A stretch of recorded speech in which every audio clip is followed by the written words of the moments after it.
here is the as of yet unnamed podcast for my Magic the Gathering stuff on Zero Trade and Value Productions. I'm Dom. If you don't know who I am, I usually do video games on this channel. Teased a little bit about Magic the Gathering. Some shit happened when it came to Magic the Gathering that I totally didn't agree with. So stopped making content for Magic the Gathering stuff. After a few years, somebody pulled me back in, and well, we are no longer business partners. My history is basically very simple when it comes to Magic the Gathering. I was part of the theater drama club in high school and played D&D like a motherfucker. One campaign in particular that I remember, because this is what my first introduction to Magic the Gathering was, I played a half-giant with an intelligence of like 3 or 4, the bare minimum, just to be able to speak some words, which was button smash, buttons kill. After one of these sessions, somebody just pulled out all these Magic cards and said, hey, why don't we try playing this for a bit? So yeah, a couple of, obviously they were the older kids in high school that played Magic the Gathering, and they kind of I kind of got like roped into it. And, truth be told, there was some Power 9 being played in this deck that they handed me.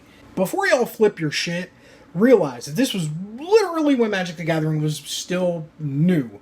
And there was only like 3 or 4 sets, if that. And those cards were not worth as much as you think at the time. If you put a price on them, they were maybe $3-4 a pop.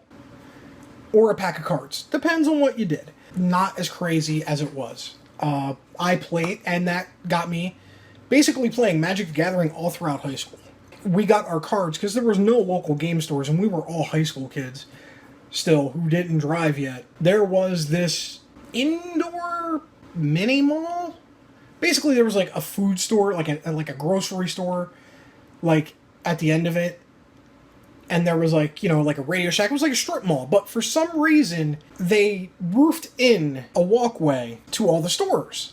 So, if you wanted to go to Radio Shack, or if you wanted to go to a food store, or the grocery store, or if you wanted to go to a pizza place, you could walk inside. I've not seen this particular design almost ever in a strip mini mall of this nature. We're talking maybe 5-6 stores total. But this guy would sell like these catalog items, and he had this whole stand for catalog items. And I guess he accidentally one time got Magic the Gathering cards and just started selling them. And over the years, just kept selling them and buying and keeping a decent stock of stuff for the kids that would come from the high school, because it was only a few minute walk from the high school to there. So after everything would be done, we'd go to there, we'd buy our cards, and then we'd, play somewhere, because there was no seating available.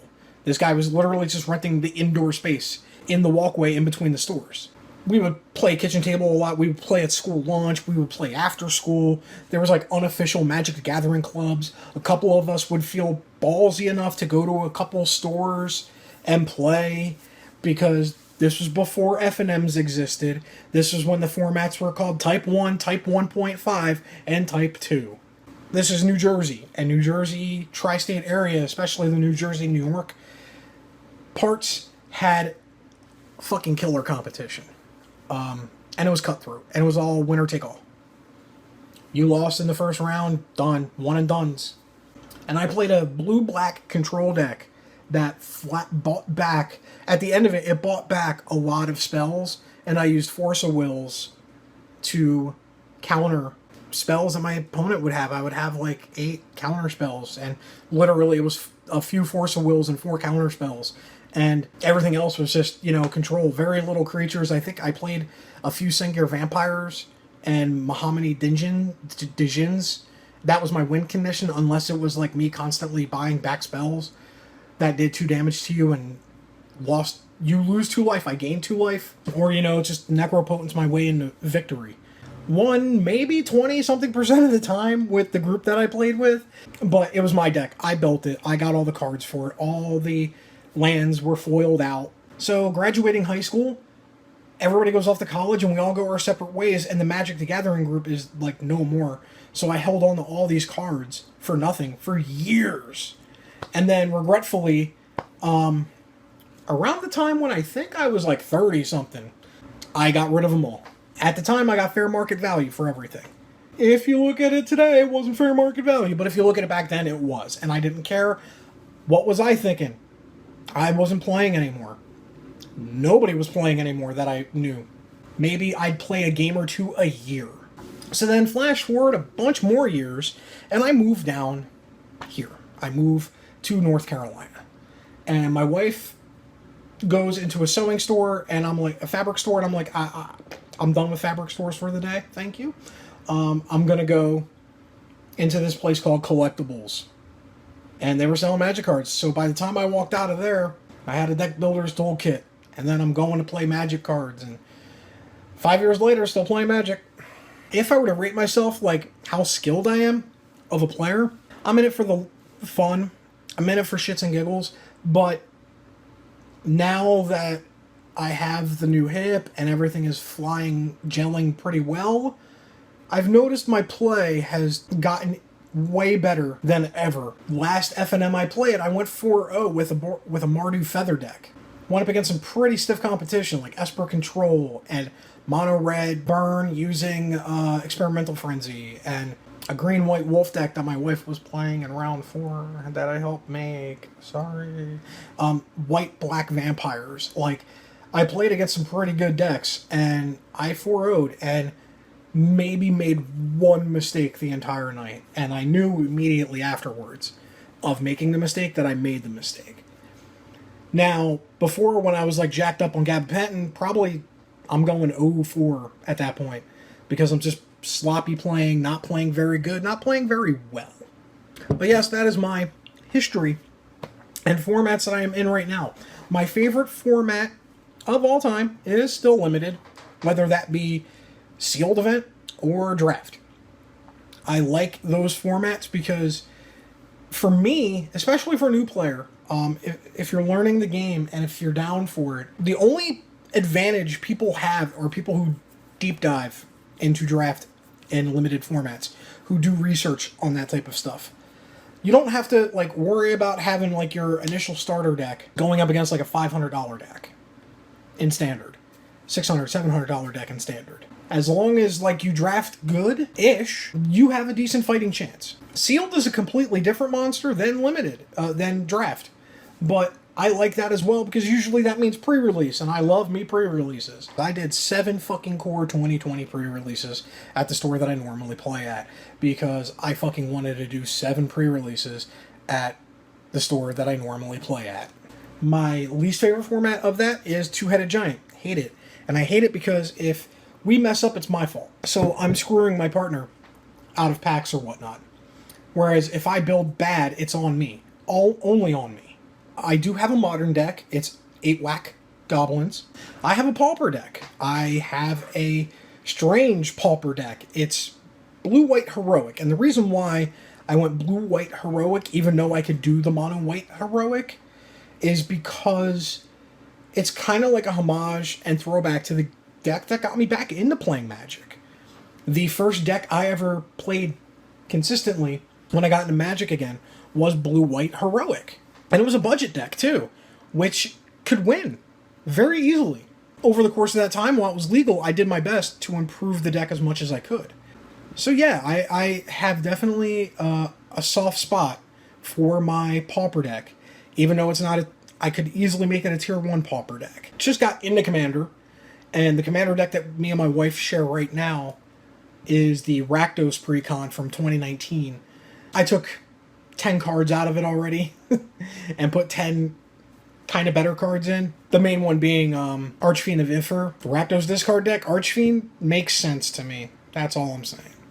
You know, took out all the basic lands and replaced them with foils, because I've also cracked open 2 bundles of 2020. Put my foil Lotus Field in there. Yeah, we're doing good. So yeah, I'm getting into the Brawl format, but that might be my next video that I do, or the next like pseudo podcast. I think this is going to be called Solo Excursions, when it's just me talking, because I would like a co-host, but I don't know who the fuck it's going to be. I am looking for somebody to co-host the Magic the Gathering podcast with from time to time, and when it comes to being a co-host, you have to be able to tolerate my filthy fucking mouth sometimes. And also tolerate the fact that I'm not gonna have wizards blow loads in my mouth for every decision they make. Yeah. I will disagree with wizards when I feel wizards is making a dumb decision. Not every decision they make is a winner. And I feel you should be able to call them out for it. I can also give praise to them, and that's what probably the next video is going to be, because that's going to be Brawl and the relaunch of Brawl. And I will be honest, I'm eating some shit for Brawl being relaunched. I had a preconceived notion in my brain about Brawl going to be a gigantic fail when they announced that Brawl was coming back. Not my fault, kinda, because they really didn't explain well. But that's jumping ahead of the game a little bit, folks. Unless you want to skip the intro to episode 1 and just go straight to episode 2. Be my guest. I will not be angry. Why do I like playing Magic the Gathering? Because it's something I created, like the decks. Even if I net deck, which I do not think is a dirty word at all. Some people do, some people don't. I don't. I still created it. Like, some of my favorite decks were this video right here, when I did a 4 or 5 part series called My Life with Zada. Zada the Hedron Grinder. Basically, this card was fucking nuts, and I loved playing it. Any spell that targets Zada, make a copy for each creature I control. I was playing green-red Goblins, okay? And the green was just for the splash for Become Immenses. So I'm playing Goblins, I shit out, like, all these Goblins, and then I just Become Immense Zada, and all my other guys get, like, 4/4, and then just, yeah, it was a fucking mess. I loved doing that. I loved doing that.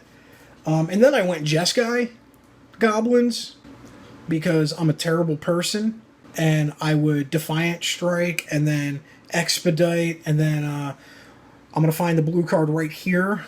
See what that card does? Imagine if I have like 5 creatures, including Zada, on the field, and I cast that.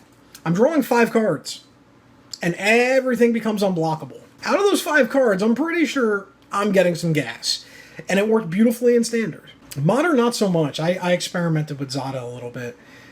It's janky as fuck, but when it comes off, man, it comes off pretty good. That is my second favorite deck, I might add, because I actually did videos on it. But right now, in Standard Core 2020, until Throne of Eldraine comes out, I'm playing Mardu Feather. Even though I did rebuild Goblins, I might rock those out for the last few weeks of Standard. Because it might be the last time I can rock Goblins out. Because so far, they haven't spoiled any good Goblins yet in Throne of Eldraine.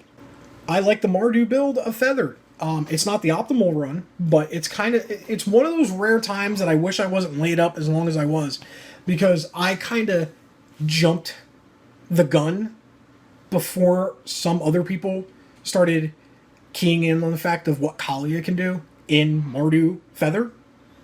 If you just add 2 Aurelias to the mix. Yeah, I play Mardu Feather with 4 copies of Feather, 2 copies of Kaalia, and 2 copies of Aurelia. And I liked playing Mardu version of it better to begin with, before I added those cards, because the removal package and Dreadhorde Butcher are fucking dumb to play with. Not gonna lie. I have Angrath's Rampage, which is kind of like, what is the worst thing on my opponent's board that's killing me right now? Get rid of it! And Kali, it's just, that's 2 more chances. So technically I play with almost 6 copies of Feathered and 4 copies of Aurelia because of Kaalia. Sometimes I strike out, but that gets me closer to an Aurelia or Kaalia. And speaking of Aurelia, that's the only reason why I won against that red deck last week at Friday Night Magic. Basically, my opponent, she was taking me out pretty quick, because an Experimental Frenzy had hit the board. Experimental Frenzy sometimes fails you, and it did to her for 2 turns, and that was enough time for me to have an Aurelia on the field, and then the War of the Spark version of Sorin, where all my creatures gain lifelink. So in 2 turns, I gained 8 life because of Aurelia being my only creature on the field. Life gain against the mono red deck is you winning the game no matter what, because the red deck is just churning through cards and doing damage to your face, and I literally gained half of the life I started with back. I went from like 4 life to like 14 life in like 2 turns. And at that point, it's just soul crushing because it's not really a 10-point life swing because I gained 10 life, but at that same token, my opponent lost 10 life. So it's more like a 20-point life swing in 2 turns. So that's another reason why I like playing the Mardu version, Sorin, Lifelink. I have a Mardu version deck from cons that I rocked from cons all the way till that block rotated out. It was Mardu tokens. I played 3 copies of Sorin, Solemn Visitor. That +1 was devastating, and now you kind of sort of did a functional reprint in War of the Spark, where it's just a static ability on my turn. But I want to give Goblins one last run, because that is my favorite. Since I got back into the game, Goblins have been my favorite tribe to build around. You can infer from previous stuff that I've done how much I like Goblins. So there's that. I think it's gonna be over. I know this first podcast is a little weird because it's my introduction, especially if you're watching on YouTube, because you're probably like, who is this bald-headed teabagger with these video games behind him talking about Magic the Gathering? I'm Dahmer for Zero Trade and Value Productions, and may your top deck always be mythic.